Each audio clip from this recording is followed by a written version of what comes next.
अजनबी आवाज। गांव में एक पुरानी हवेली थी जो वर्षों से खाली पड़ी हुई थी।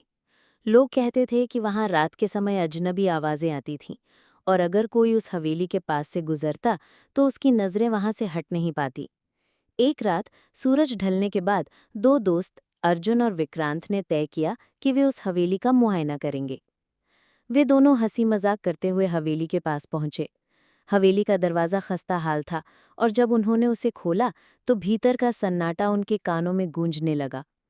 अंदर कदम रखते ही उन्हें ऐसा महसूस हुआ जैसे कोई उन्हें घूर रहा हो। अर्जुन ने कहा, यहाँ कुछ ठीक नहीं है। विक्रांत ने हंसते हुए कहा, तुम डर रहे हो, मैं तो ऐसे देखे बिना नहीं जाने वाला। वे दोनों आगे बढ़े और हवेली के भीतर घूमे।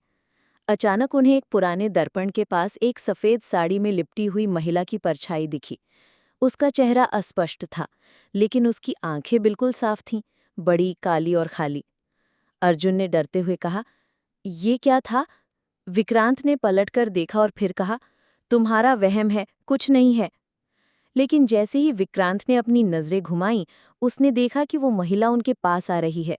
उसके कदम भारी थे और उसकी सांसें तेज हो रही थी। दोनों दोस्तों की चीखें हवेली के सन्नाटे में गुम हो गईं। अचानक महिला ने एक भयानक आवाज में कहा, तुम्हारे पास जो कुछ भी है वो अब मेरा है। अर्जुन और विक्रांत ने बिना पलटे देखा, भागते हुए हवेली से बाहर निकले। उनके होश उड़ चुके थे। वे हवेली के पास कभी नहीं लौटे, लेकिन आज भी वे दोनों उस रात की आवाजों को कभी नहीं भूल पाए।